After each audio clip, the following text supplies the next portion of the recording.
জুবিনহীন বহাগ সম্ভৱ কেনেকৈ হ'ব পাৰে?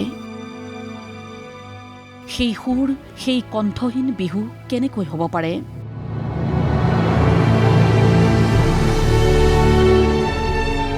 পিছে নিষ্ঠুৰ বাস্তৱত অঘটনেই ঘটে। বাস্তৱ হয় মানি ল'ব নোৱাৰা সত্য। প্ৰাণৰ শিল্পীগৰাকীৰ সমাধিস্থলীলৈ আহিছে সমগ্ৰ অসমৰ অগণন অনুৰাগী।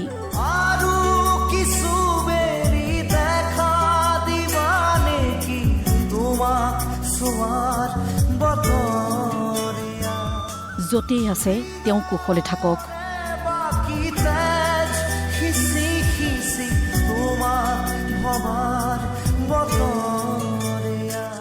এই আশাৰেই এগছি চাকি জ্বলাইছে, এষাৰ প্ৰাৰ্থনা আওৰাইছে, এখন বিহুৱান আগবঢ়াইছে। বিহু দলসমূহো আহিছে বিভিন্ন স্থানৰ পৰা। বৃহস্পতিবাৰে জুবিন ক্ষেত্ৰত দেখা পোৱা গ'ল বৰ্ণিল কাজিৰঙা গোষ্ঠীৰ হুঁচৰি দলক।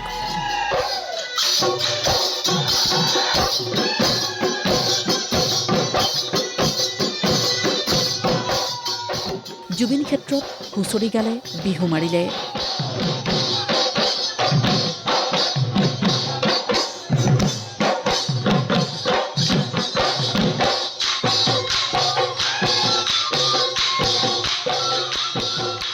কিন্তু তাৰ পিছত নিজক নিয়ন্ত্ৰণ কৰিব নোৱাৰিলে।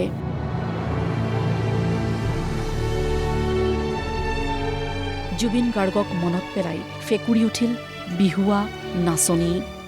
আগতে ইয়ালৈ অহা নাই, এবাৰ প্ৰথম আহিছোঁ আৰু প্ৰথমবাৰ আহিয়ে মানে যেতিয়া জুবিনৰ ওচৰত সেৱা লৈছোঁ, কি ক'ম মানে কৈ ক'ব নোৱাৰা হৈ গৈছে। কাৰণ আগতে মই এনেকৈ অহা নাই, কাজিৰঙাৰ পৰা এবাৰ প্ৰথম আহিছোঁ আৰু আহি কেনে মানে ইয়াত ইমান ষ্টেজ প্ৰগ্ৰেম কৰিছোঁ যদিও মানে এনেকুৱা হোৱা নাই। তো ইয়াত আহি পেলাই এতিয়া মই প্ৰগ্ৰেম কৰিব পাৰিছোঁ বা জুবিন দাৰ ওচৰত এনেকৈ হেৰি কৰিব পাৰিছোঁ। মোৰ কাৰণে মানে সেয়াই বহুত কি ক'ম আৰু অনুভৱটো ক'বলৈ গ'লে বুজাব নোৱাৰি বাৰু কেনেকুৱা লাগিছে জুবিন দাৰ অবিহনে।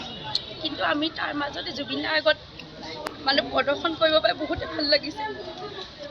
আৰু আমাৰ গোটেই নাচনীকেইজনী জুবিন দাৰ মানে কিছুমান নতুনকৈ কাজিৰঙাৰ পৰা আহিব নোৱাৰে, আজি ফাৰ্ষ্ট টাইম আহিছে আৰু সিহঁতেও মানে সঁচা আগমুহূৰ্তত জুবিন দাক যেতিয়া এনেকৈ দেখিছোঁ আমি সকলোৱে আমি দুখত ভাগি পৰিছোঁ।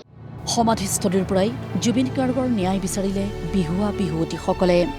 সেইটোৱে আধৰুৱা লাগিছে। এইবাৰ বিহুটো মানে আমাৰ এতিয়া উৎসৱ যিহেতু আমি পালন কৰিবই লাগিব, সেইটো কাৰণে আমি পালন কৰিছোঁ যদিও বহুত আধৰুৱা। আৰু মঞ্চবোৰতো জুবিন দাৰ যেতিয়া আমি কণ্ঠটো শুনা পাওঁ তেতিয়া এনেকুৱা লাগে যেন তেখেত ইয়াতে আমাৰ মাজতে আছে, জীয়াই আছে।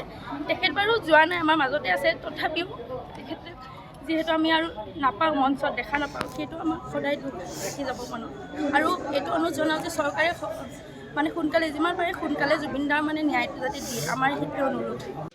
বাপতি সাহোন বিহু আহিছে। বিহু অসমীয়াই পালিছে, কিন্তু বুকুত এচটা গধুৰ শিল বান্ধি ল'ব লগা হৈছে প্ৰত্যেকজন অসমীয়াই।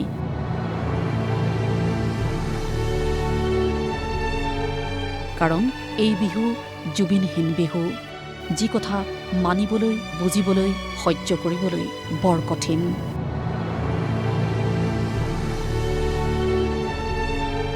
সোণাপুৰৰ পৰা দীপু বৰদলৈৰ ৰিপৰ্ট, প্ৰতিদিন টাইম।